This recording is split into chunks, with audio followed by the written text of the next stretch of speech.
Hello there, Sarah from 17 once again. This is more Star Wars Battlefront 2, Galactic Assault on the map Crait. This is going to be the most filthy way of playing this map that can pretty much be conceived. I'm going to show you probably the most broken thing that can be done on this game, other than the immense amount of points that you get using the speeders on the AT-ATs, or the ATM-6s or whatever they're called in this game. So this is the dichotomy between a completely broken mechanic and how it affects the overall flow of the game. So at the beginning of this match, what you want to do, guys, if you want to do this bullshit setup, is you want to get 200 points by shooting people at the beginning. You can get it from assists, you can get it from kills, you can even get it from buffing with an officer if you want to. But once you do that, if you press respawn, you can get in one of these ski speeders. The ski speeders are altogether unimpressive, they control like shit, but if you shoot the ATM-6s with them, you do incredible amounts of battle point gainage. So if you watch this, I'm boosting up real quickly there, got like 1300 points, built my modifier very close to ×2, nothing impressive on that first pass. The only problem with this particular strategy is that if your team doesn't fire the rockets, the ion cannons, at the walkers, you're going to have a tough time getting points, and this won't work. But if you have a team that gives a shit about winning, then you can get a ton of stuff here. If that doesn't work, you can shoot stuff like this. Shooting at the feet of the walkers is a really good strategy because people like to stand there. The only threat to you here is the ion turrets that nobody's dropping at the moment, the people in the planes who are trying to shoot at me but doing a piss poor job, and the people on the floor who can shoot at you as well and do a good job too. You can kill one of these speeders with like 4 or 5 shots from the best specialist rifle on the game, and it's not that difficult to do. This is actually a pretty slow start because my team is not shooting the enemies, which is frustrating, but you can't control that. When they do, you'll see what happens, but oh, this is bad as well. Getting stuck on this and nearly dying for it, so that was fun. But the battle points that you get from shooting these walkers is insane. I did a match the other day where I did 3 passes on this one walker here, and I got 30,000 battle points. I just got 7,000 just then, guys. 7,000 battle points, so what I'm going to do is I'm going to get out of my speeder, and then I'm going to respawn, and I'm going to respawn in as Leia. And this is what you're going to see people do a lot. So on Crait as Leia, because the map is fundamentally flat, and most people spend a lot of the time on top of it instead of in the caves, Leia has a free reign to shoot at you with her alternative fire and do incredible amounts of killage, basically. And what I'm going to do is I'm going to run all the way to the bunker at the back of this level. I'm not going to shoot from these little trenches, I'm not going to shoot from any of the other embankments, I'm going to go to the very final stage of this level, at the very beginning of it. And you're going to see snipers taking pot shots at me because everybody likes to snipe on this map. They're going to realise that that's a dreadful idea coming up though, because they're about to get shit on repeatedly. And just to give you some idea of how broken this is, right? I am a couple minutes into this video. I am 3 minutes into this match because my team wasn't shooting the walkers. You can do this in 40 seconds if your team is shooting walkers. For instance, when I got in the speeder, if immediately my team had shot one of the walkers, and then after I did the first pass, they shot the other walker, I would have already had Leia, and I would have already run to the back of this area, and I would have already had an extra 2 minutes of doing what you're about to see me do. So, Leia's alternative fire has both tracking principles and incredible damage and almost infinite range. So all I'm going to do is I'm going to sit back in here and I'm going to shoot at red icons on my screen. And I'm going to get kills for doing this. Repeated kills. If this was a ticket phase, this enemy team would lose. But it's not. It's a walker phase. So all of these deaths don't mean anything. But this is interesting to watch. Watch when I shoot near the ATM-6s. Do you notice how the alternative fire tracks against the objective rather than the people? So in my previous video when I said if you want to get away from this alt fire, the best thing to do is to stay behind the objective. It's because the objective will take the bullet for you. But there are chances that it can still creep and find you, so that's why you want to be behind it and not in front of it. But these players are all sat off in the back in the trench just sniping. So if you snipe, you're going to die to this. You will not beat this. You have to hit me 5 to 6 times, and I'm moving left and right and jumping. How are you going to do that? It's not possible to do that. Only a robot can do that. So all I'm going to do is get free reign of all of this enemy team, and they're going to keep respawning, and I'm going to keep shooting them, and it's an easy first place with absolutely no skill involved. It is completely broken. Leia on this map is stronger than anything in this game. But here's the point, right? As bullshit and crazy and hilarious as this is to do, and to watch, and to be on the receiving end of, because it happens every game, guys. Once people notice that this is how this works, you're going to see way more of it. Because I've seen tons more in just the few weeks that I've been playing. But as crazy as this is, as batshit as this is, as how the hell does this make it in a game as this is, it doesn't win. Doing this does not mean anything. And that's what's really strange, right? Because you would think, by putting this much pressure on the enemy team, and almost telling them, if you come up onto the surface, you're going to die, you would think it would give my team the ultimate advantage to pick up the rocket launchers, to shoot them at the ATM-6s, and to kill them, right? It doesn't. And it compounds a further issue in this game, which is already apparent to anybody who's ever played a multiplayer shooter ever, and that is, slaying doesn't always win. You can be the best player in the world, you can have the best gun skill, you can absolutely destroy the team, unless you're playing Team Deathmatch, it doesn't mean shit. Granted, there are opportunities where you can get map control, you can completely psychologically break an enemy team and make them not want to push out or not want to do what they're supposed to do, and that can help you win. But if you do not have people on your team willing to play the fucking game, you're gonna lose. And that's what this video is going to showcase. And right there was the first intelligent player we witnessed today. Because do you know what?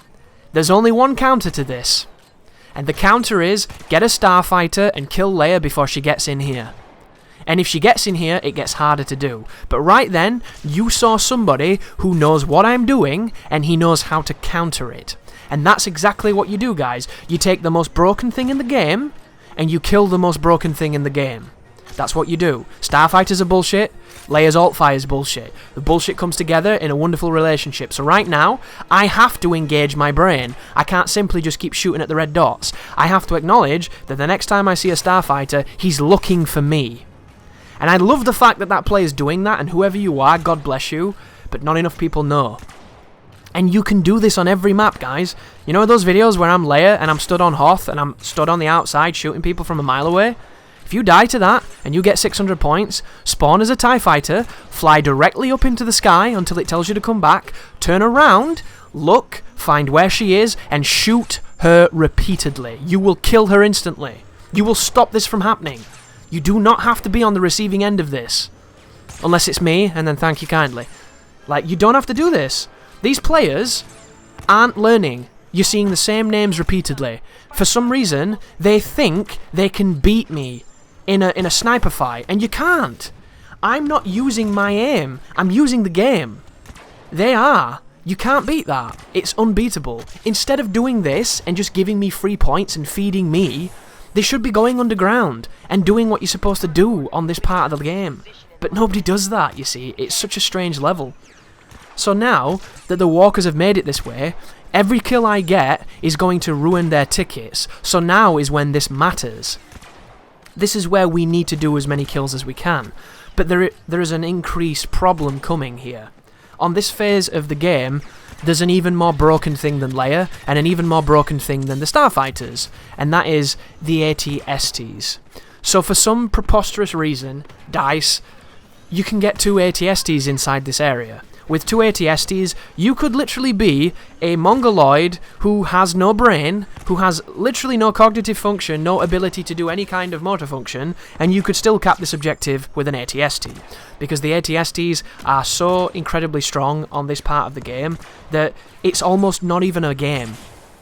And the reason that this pisses me off, as much as what you're watching is disgusting and shouldn't be allowed, is the fact that I played Crait before the AT-STs became a problem, and I had one of the best shootouts in this room in the game I've ever had. I had about a 20-minute overtime in this room of 2 teams gritting their teeth and trying to win, and it was one of my favourite experiences in Battlefront 2. Now, that never happens, and it never happens because the 2 ATSTs push in this room, and they push the entire defending team back into the spawn, because you can't do anything. If you're a hero, you lose your hero. Nobody wants to do that because everybody wants a hero for the full game, and if you're a normal trooper, everybody seems to think KD is a big thing in this game, even though there's no bloody statistics to prove it. Like, nobody wants to die. So, instead of everybody spawning back as a heavy, and coming and using supercharged sentry and shitting on the ATSTs and killing them instantly, everybody just runs away. And that's what happens. They take one of my favourite firefights in this game, and they've reduced it to vehicle spamming garbage. And it can be difficult to say that in a video where you're spamming Leia's garbage, but it's true, you know? Like, Leia has to be earned, which is one of the reasons why I think this isn't as filthy as the ATSTs, but the ATSTs are too cheap, and they made them cheaper, which to me is one of those reasons that just completely proves that DICE doesn't play their own games. How the fuck would you make a tank that was nigh unkillable cheaper to buy? I don't understand it. And then, you know, when you go on Reddit, the gameplay just jumped then, did you see that? Oh, interesting. So, fun fact, guys, right? My PVR is broken, and I need to buy a new one. And because I procrastinate when it comes to spending money, I've rekindled the use of my Elgato, a piece of hardware that I hate and I find to be terrible. And I find it terrible because it has hardware issues all the time. It doesn't work as good as it should. And one of the ways that I've been getting around having the hardware issues that it always gives you inevitably, which is the artifacting and the jumping of the gameplay when you record it for long sessions, is I've been using OBS instead of using the proprietary software that they give you, because that way it doesn't fuck up as much. But just then was a definitive jump. It wasn't a big jump, but it was a skip, and I've not seen that yet, so that's worrying. Hopefully people can still enjoy the video, because it was only like a fragment, but that's not good. So we come to the final phase of the defense. I'm standing on this balcony. To my left there is a flank route, which you need to be cognizant of. And if the enemy team is cognizant of it, you're going to have an interesting fight here because it's really good. But stepping on this balcony enables me to shoot directly into there, and that's the direction that most of the bad players come from. So it's going to enable me to get a lot of kills and keep on shooting and shooting and shooting. But as I was saying, guys, about the walkers and the vehicles and everything, when you go on Reddit, it's filled with people that are saying that they're not too powerful, they're not too cheap. Like, there are people who unfortunately struggle with this game to such an extent that the only way that they can do anything is to use the vehicles. And there's always going to be people like that. It's just the nature of skill levels and skill gaps. But you can't say something isn't broken when it is. Like, I'm using Leia, spamming alt fire. It's broken. I've used Palpatine. He's broken. I've used a Starfighter. They're broken, you know? Like, this is where Leia's balanced. Do you see that guy rush me then? He did decent damage. You can kill Leia if you rush her. If you're Palpatine, look, Bosk is up my ass. In a completely non-Star Wars sexy way. And he nearly kills me. Bosk, if he was a better player just then, would have killed me. But he wasn't, and I got away. I shouldn't have got away. You should punish Leia. When you get close to Leia, punish her. It's just how the game is meant to be played. That is where she's balanced. Right now, I'm back in the comfort zone. Watch my HP. Every time I kill somebody, I get HP on kill. Every single kill feeds me and gives me life. And if you give Leia life, she comes back.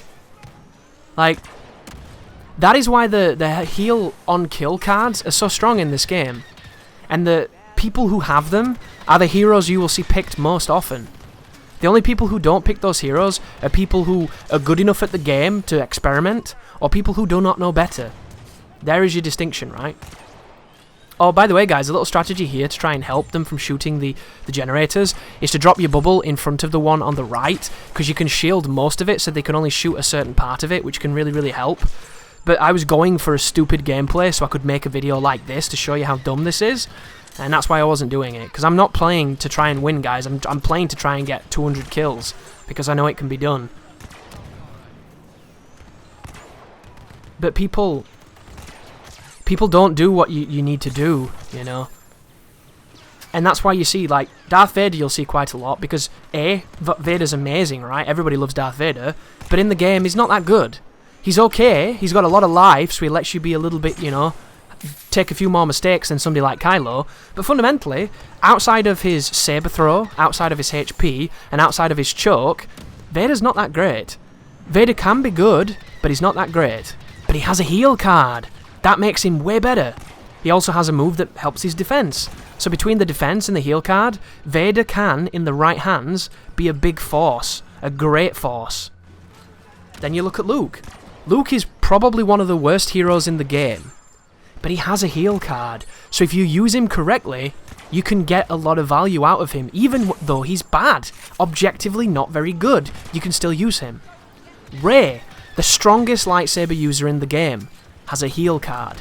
That is why if you do not kill a Rey and you don't chase her down, she comes back.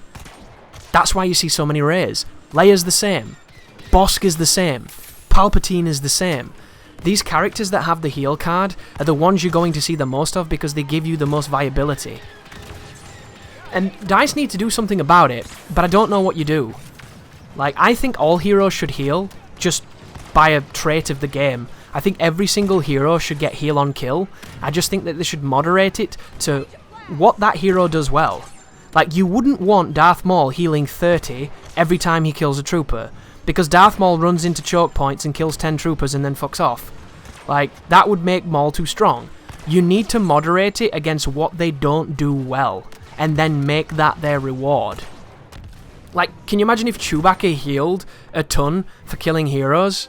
He'd be broken, because he's too good at killing heroes. He's too good at killing infantry. Like, Chewbacca would need to heal minuscule to make him work, because if he gets anything more than that, you'll never kill him. And that is a problem. That's where the balance comes in. That's the constant back and forth, the tweaking. And I'm super excited to see what DICE does, but judging by, what they do change based on what people complain about on Reddit is crazy to me, because this is the company that buffed Palpatine because people were using him without star cards and calling him weak. Just get that around your head, guys. Do you know the reason you hate Palpatine now? It's because of people bitching on Reddit who didn't know how to play the game. And that's unfortunate reality that we live in. These vocal majority who aren't skilled, who play the game like 1 hour a day or maybe on a weekend, they're the people who are dictating change. And the people that play hours a day, every day, are the ones who have to suffer the changes. But Leia is broken on this map, there's no arguing it, and the speeder point acquisition on this map is crazy too. But if you like it, do it. Or as Palpatine would say, do it.